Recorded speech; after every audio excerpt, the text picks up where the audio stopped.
ನಮ್ಮಪ್ಪ ಜೀವನವನ್ನು ಸರಿಯಾಗಿ ನಡೆಸದೇ ಇರೋದ್ರಿಂದ 60 ಎಕರೆ ಭೂಮಿನೂ ಮಾರಿದ. ನಾವೇನಾದ್ವಿ ಅಂದ್ರೆ ಶ್ರೀಮಂತನ ಮಕ್ಕಳು ಆದ್ವಿ, ಆದ್ರೆ ಬಡತನದಲ್ಲಿ ಬದುಕ್ತಾ ಇದ್ವಿ. ಬಡತನ ಅಂದ್ರೆ ಏನು, ಕೂಲಿ ಮಾಡೋದಂದ್ರೆ ಏನು, ಕಷ್ಟ ಅಂದ್ರೆ ಏನು, ಎಲ್ಲದರ ಅರಿವು ಪುಸ್ತಕ ಓದಿ ಬಂದಿಲ್ಲ ನಮಗೆ. ಪುಸ್ತಕ ಓದ್ಕೊಂಡ್ಮೇಲೆ ಬಂದಿದ್ದಲ್ಲ. ರೈತರ ಬಗ್ಗೆ ಭಾಷಣ ಮಾಡೋರೆಲ್ಲ ರೈತರೇ ಆಗಿರ್ತಾರಂತಲ್ಲ, ಕಷ್ಟದ ಬಗ್ಗೆ ಭಾಷಣ ಮಾಡೋರೆಲ್ಲ ಕಷ್ಟನೇ ಪಟ್ಟಿರ್ತಾರಂತ ಏನಿಲ್ಲ. ಆದ್ರೆ ನನ್ನ ಬಗ್ಗೆ ನಿಮಗೆ ಹೇಳೋದಾದ್ರೆ ನನ್ನ ಜೀವನ ಬಹಳ ರೋಮಾಂಚನಕಾರಿಯಾಗಿರ್ತಕ್ಕಂತಹ ಜೀವನ. ನಾವು ಹಳ್ಳಿ ಒಳಗೆ ಹುಟ್ಟಿರೋದ್ರಿಂದ ಕುಷ್ಟಗಿ ತಾಲೂಕು ಬೊಮ್ಮನಾಳ ಅನ್ನುವಂಥದ್ದು ಒಂದು ಚಿಕ್ಕ ಗ್ರಾಮದಲ್ಲಿ ಹುಟ್ಟಿದವರು.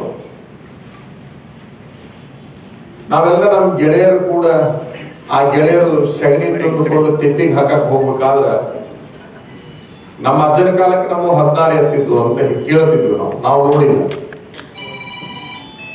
ಆಕಳುಗಳು ಬಹಳ ಇದ್ವು, ಎತ್ತುಗಳು ಬಹಳ ಇದ್ವು, ನೀರಾವರಿ ಎಲ್ಲ ತೋಟ ನೆಮ್ಮದಿಯಾಗಿತ್ತು, ಹಿಂಗೆಲ್ಲ ಕೇಳ್ತಿದ್ವಿ. ಮುಂದೆಲ್ಲ ಕಳ್ಕೊಂಡ ನಂತರದಲ್ಲಿ ರೈತರ ಮಕ್ಕಳ ಜೋಡಿ ನಾವು ಅವ್ರ ತಿಪ್ಪಿಗೆ ಸಗಣಿ ಹಾಕಕ್ ಹೋಗ್ಬೇಕಾದ್ರೆ ಅವ್ರು ಕೂಡ ಹೋಗ್ತಿದ್ವಿ. ಅವ್ರ ತಿಪ್ಪಿ ಬಹಳ ಎತ್ತರ ಕಾಣ್ತಿತ್ತು, ನಮ್ಮ ತಿಪ್ಪಾಗ ಬಹಳ ಅದ್ರ ಬೂದಿ ಇರ್ತಿತ್ತಾಗ. ನಾ ಹೇಳ್ತಾ ಇರೋದು ನನ್ನ 7-8ನೇ ವಯಸ್ಸಿನಾಗಿ ನನ್ನ ಬಾಯ್ 7-8ನೇ ವಯಸ್ಸಿನ ಹುಡುಗಿದ್ದಾಗ ನಾನು ನಮ್ಮ ಮನೆಯೊಳಗೆ ಹೋಗಿ ನಮ್ಮ ಅಮ್ಮಗ ನಮ್ಮ ಅವ್ಗ ಕೇಳ್ತಿದ್ದೆ, ಅವ್ರ ತಿಪ್ಪಿ ಒಳಗೆ ಇಷ್ಟೆಲ್ಲ ಸಗಣಿ ಐತಿ, ನಮ್ಮ ತಿಪ್ಪಿಯಾಗ ಸಗಣಿನ ಇಲ್ಲಲ್ಲ. ಅವ್ರು ನನಗೆ ಅಂತಿದ್ರು, ಅವ್ರ ಮನ್ಯಾಗ ಎತ್ತು ಎಮ್ಮೆ ಆಕಳದವಪ್ಪ, ನಮಗ್ ಹೊಲ ಇಲ್ಲ ಫಲ ಇಲ್ಲ, ಎಲ್ಲ ನಿಮ್ಮ ಅಪ್ಪ ಮಾರಿಬಿಟ್ಟ, ಎಲ್ಲಿಂದ ಸಗಣಿ ತರಬೇಕು, ಸಗಣಿ ದನ ಇದ್ರೆ ಸಗಣಿ, ಸಗಣಿ ಇದ್ರೆ ತಿಪ್ಪಿ, ತಿಪ್ಪಿ ಇದ್ರೆ ಹೊಲ, ಹಿಂಗೆಲ್ಲ ಹೇಳ್ತಿದ್ರು. ನಾನು ಅವಾಗ ಜಿದ್ದಿಗೆ ಬಿದ್ದೆ. ನಮ್ಮ ಮನೆಯೊಳಗೆ ದನ ಇಲ್ಲ, ಆದ್ರೆ ದನಗಳೆಲ್ಲ ರಸ್ತೆ ಉದ್ದಕ್ಕೂ ಸಗಣಿ ಹಾಕಿರ್ತಾವಲ್ಲ, ಅದನ್ನೇ ಯಾಕಂತ ನಾನು ತಿಪ್ಪಿಗೆ ಹಾಕಬಾರ್ದು ಅಂತೇಳಿ ನಾನು ವಿಚಾರ ಮಾಡ್ಕೊಂಡೆ.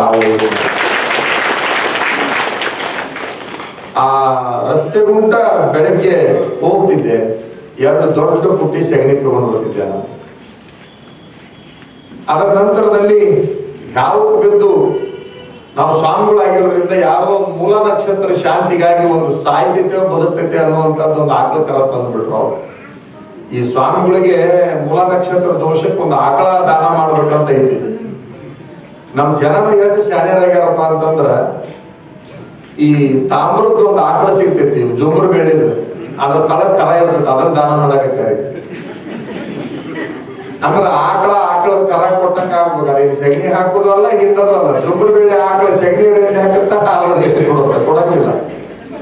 ಅದ್ರ ಕೊಡೋರು ಯಾವನೋ ಒಬ್ಬವ ಅವನ ಮನ್ಯಾಗ ಉಣ್ಣಿ ಹೆಂಡಿ ಸಾಯುವಂತ ಒಂದು ಆಕಳ ಕರ ಆಗಿತ್ತು, ಅದನ್ನ ಕೊಟ್ಬಿಟ್ಟ. ನೀವು ನಂಬ್ತಿರೋ ಬಿಡ್ತೀರ, ನಿಮಗ್ ಬಿಟ್ಟಿದ್ದು ದೇವರೇ ಬಿಟ್ಟಿದ್ದು. ನಾನು ಆ ಕರಾನ ಹೆಂಗ್ ಮೇಯಿಸಿದೆ ಅಂದ್ರೆ